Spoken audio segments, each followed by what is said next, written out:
Okay guys, so today we are going to be talking about the latest offering from FridayFPV. This is the IdeinRS with 22 4-inch sized arms. Alright, so jumping right in, as you'll see, a little bit of an unconventional looking frame. We can go through it now and just explain some of the reasons why I did some of the things that I did. First off, obviously, side profile. Completely different to anything else you probably have seen up until this point. Reason being, center of gravity. So what I decided to do is put the battery, which is your biggest, heaviest component, down here. Reason being is your center of gravity. You bring it down, you make a nice, well-balanced frame. It also prevents your battery from getting beaten to heck when you crash. So we'll get to that a bit later, but you put all your power leads and your balance cable in the back here, and your battery secures nicely, snugly inside there, so you don't damage your battery. So that's one of the biggest differences on this frame. I spent a lot of time trying to get the balance and the center of gravity as well placed as possible so that you have the best balanced frame possible. What does that mean?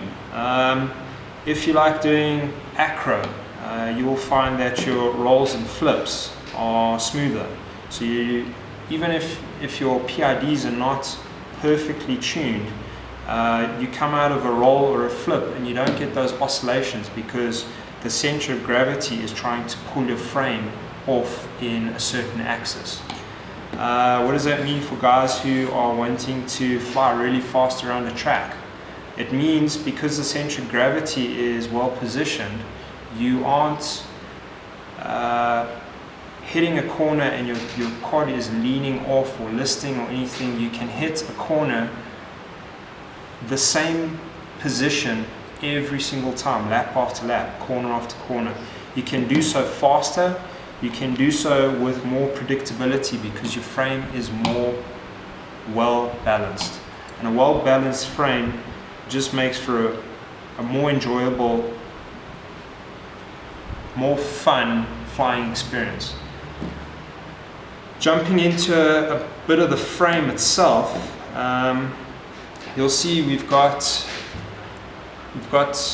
the front part of the frame here where your camera sits, your VTX goes in the back here, and I've made a roll cage for your camera with these two side plates, and I've done pretty much the same thing on the back here. I've made a roll cage for your VTX as well.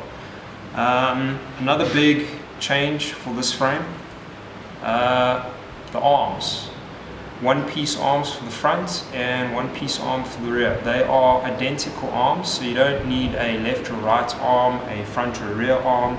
You just need arms. Another big difference with this frame, the arms obviously one piece, but also there are absolutely no bolts, no fasteners, nothing going through the actual arm itself. So there are no stress raisers in your arms, which is probably one of the leading contributors to broken arms, is the stress raisers due to the fasteners holding the arms in place.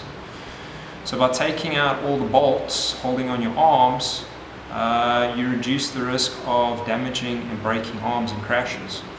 How are the arms held in place? This little roll cage plate for your camera holds it in place on the top. You've got these little skids underneath, these aluminium skids. Well, your frame skids come in either aluminium or carbon fiber, depending on your style of flying. The aluminium ones are pretty good for flying indoors, in car park lots, underground parking lots, where you are hitting a lot of concrete and tar. These are really nice for that. But the frame skids hold your arms in place from the bottom, and your standoffs here and here hold your arm in place from the front and the rear. So very low part count for the frame overall. You'll see your arm on the back is identical, skids, standoffs holding it in place, and absolutely no fasteners going through your arms. This also makes swapping out arms extremely fast. All you have to do is take that out, take that one out, and you don't even have to take these out, you just have to loosen them up a bit. And these frame skids just hinge back. So you can take your arms out really, really quickly. You're probably looking at about 30 seconds to undo and take an arm off, which is great. Frame is simple, it's really simply laid out, and really good for trying to do repairs on the go. Alright, so that's the camera cage on the front and the VTX cage on the rear explained, and the arms. Then we can move to the center here. Your center section takes all your standard flight controllers, such as your F1 Naze 32, all your F3 boards, such as your SPR, your Dodo, your Tornado boards. Those all fit on here, holes drilled and countersunk, as you can see there. Okay, so you can see your holes for your holding, the holes, the bolt holes for your flight controller are counterbored, so the head of the bolt doesn't dig into your battery. Alright. Then you can stack any PDB you want of a standard 36 by 36 size with your flight controller there. The VTX will place in the back here, nicely, neatly protected, and also easily accessible. You don't have to dig through your frame to get to your dip switches. You just change your dip switches whenever you want, which is great. If you're flying in a big group or you're racing or something, time is short, or you want to fly, you can get your dip switches instantly. You don't have to take off your frame apart to get to them. Alright, so what else comes with your frame? Obviously, like I said, your VTX needs somewhere to fasten to, so we've got a little VTX tray, which will show you how that slots in the back. Really nice, because this does offer a relief, so you actually strap your SMA connector down, so you can crash your quad without worrying about breaking your SMA connector and your antenna off of your VTX, because I got sick and tired of doing that, and this little guy sorts that out. Then we've got this little guy. This is your camera adjuster brackets. Alright, so this is made of aircraft grade aluminium, really tough, really strong, extremely light. All the aluminium hardware on your frame is made from the same aircraft grade aluminium. Alright, so you don't have to worry about fasteners stripping out of it. This is not a cheap advertising grade of aluminium. This is the good stuff. Your camera bracket, we'll show you how that goes together, but your camera slots into your frame up front there, and this bracket allows you to adjust your camera from 0, so horizontal. If you have just started out flying, you can adjust this up to 36 degrees.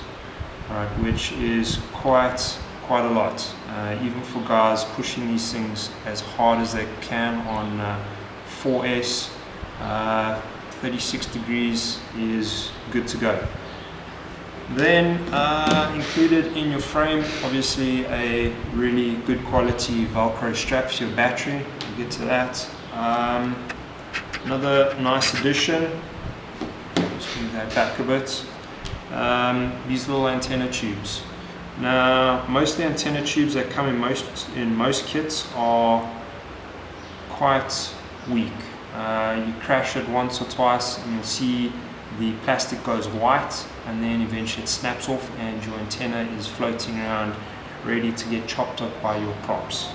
This is, for all intents and purposes, indestructible. I've been flying this stuff for quite a while.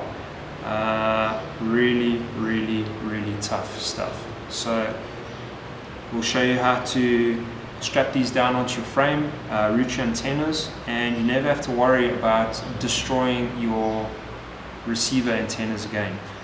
Then also included in the kits are just a bunch of zip ties to hold these guys in place and some other bits and pieces. So that said, new IdeinRS frame. Alright, cool.